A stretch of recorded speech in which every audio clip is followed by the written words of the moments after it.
assento aquele que tem lugar para se assentar.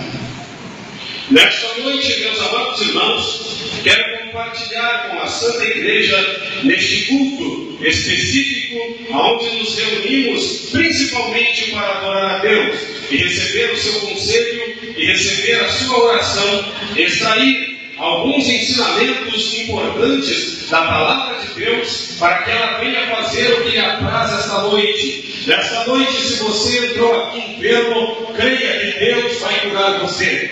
Você entrou aqui abatido, entrou aqui com problema, o Senhor deixe suas cargas aqui no altar, porque o Senhor Jesus está poderoso para te dar vitória. Quantos acreditam nisso, glorifiquem a Deus. Observem bem, eu quero que retome a sua atenção, porque a palavra de Deus aqui está nos dizendo acerca do apóstolo São Paulo, o maior apóstolo das missões que a igreja primitiva e o mundo já conheceu. Este apóstolo São Paulo estava preso em Roma, e lá, em meio às suas prisões, em meio às suas aflições, em meio ao seu encarceramento, em meio ao seu sofrimento, ele não perdia o contato com a Santa Igreja. Nada podia parar Paulo. Paulo era um homem extraordinário, porque nem os açoites, nem a fome, nem a voragem do mar, nem a cadeia, nem as prisões podia parar aquele homem, porque era uma máquina de fazer missões. Era um homem convicto, era um homem determinado e principalmente era um homem cheio do Espírito Santo.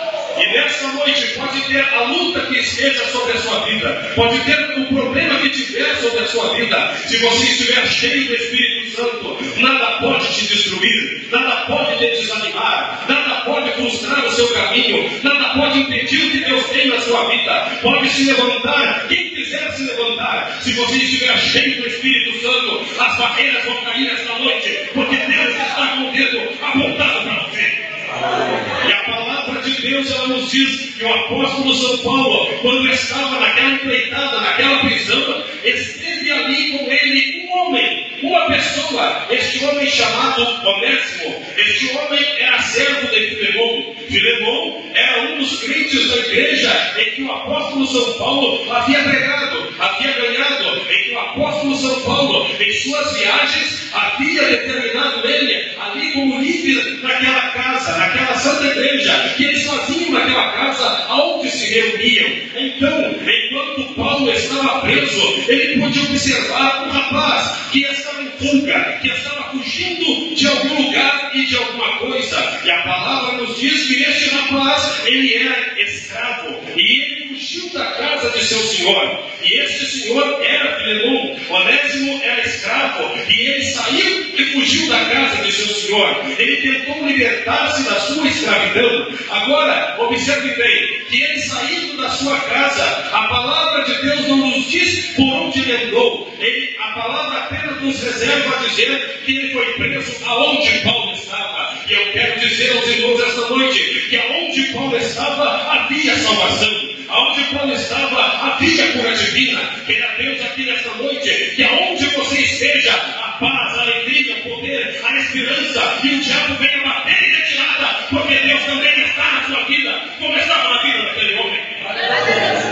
Porque uma pessoa que faz a diferença, os sinais o acompanham. E quando entrou este homem, chamado Onésimo, na prisão, Paulo olhou para ele como uma oportunidade de ganhar uma vida, de ganhar uma alma, e ele passou a pregar para aquele rapaz, ali na cela, próximo a Paulo. A palavra não nos dá detalhes aonde ele estava, de que forma era esse cárcere, se era domiciliar, isso não interessa. O que interessa é que Paulo, mais uma vez, estava preso por causa do Evangelho, e estava dando glória a Deus, e estava escrevendo, e estava se dedicando. E quando ele pregou para este rapaz, ele veio a se converter, ele veio a modificar a sua vida, ele veio a transformar o seu ser. E naquele mesmo momento, entendo eu, que Paulo começou a perguntar: aonde tu veio? Aonde tu morava? Eu era servo de um rapaz chamado Filemão. Naquele momento, Paulo identificou ali um problema que veio acontecer dentro da congregação, dentro daquela casa. E quando Paulo identificou aquilo, Paulo decidiu escrever pelo próprio punho uma carta para este seu amado obreiro que estava salva lá naquele santo lugar. E quando ele escreveu porque havia algumas barreiras que haveriam de ser rompidas. Quem está prestando atenção, diga glória a Deus.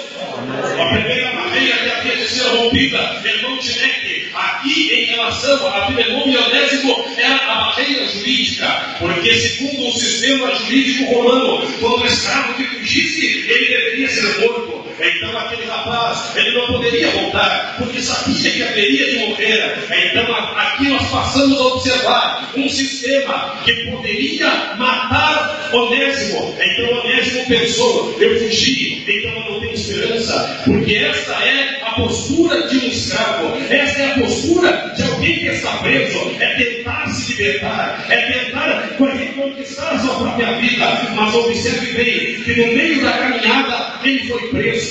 E quando ele foi preso, ele foi levado para onde estava Paulo. E ali Deus estava esperando por ele. A primeira coisa que eu observo aqui é que mesmo que uma coisa ruim aconteça com você, aconteça comigo, muitas vezes os caminhos de Deus são caminhos que nós não conseguimos entender. Coisas ruins às vezes acontecem para que nós venhamos a nos encontrar com Deus. Muitas vezes a enfermidade, o desemprego, a luta que você está passando, a perseguição que você está passando, o deserto que você está passando, você pensa que Deus te abandonou. Ele também pensava dessa forma. Agora eu estou na cadeia, eu saí da escravidão e agora estou preso. Mas quando ele chegou ali naquela prisão, o Senhor Jesus estava com as mãos abertas para salvar. O Senhor Jesus estava esperando por ele.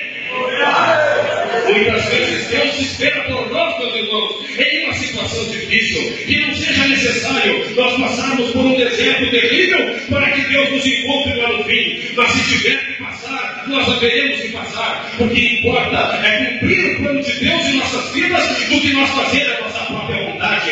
Então, naquele momento, o pastor Paulo, ele tentou fazer uma conciliação e mandou uma carta para Filemão, para que ele o perdoasse, porque ele sabia que a primeira barreira seria a barreira jurídica. E na visão dos romanos, o escravo, ele não era tido como pessoa, ele era tido como uma coisa. Não havia respeito à sua integridade física, moral, à sua personalidade. Era tido como uma coisa, como um animal. Então, observe, meus irmãos, que quando Paulo, ele pensa consigo, ele usa o seu crédito para que aquele homem seja reconciliado outra vez.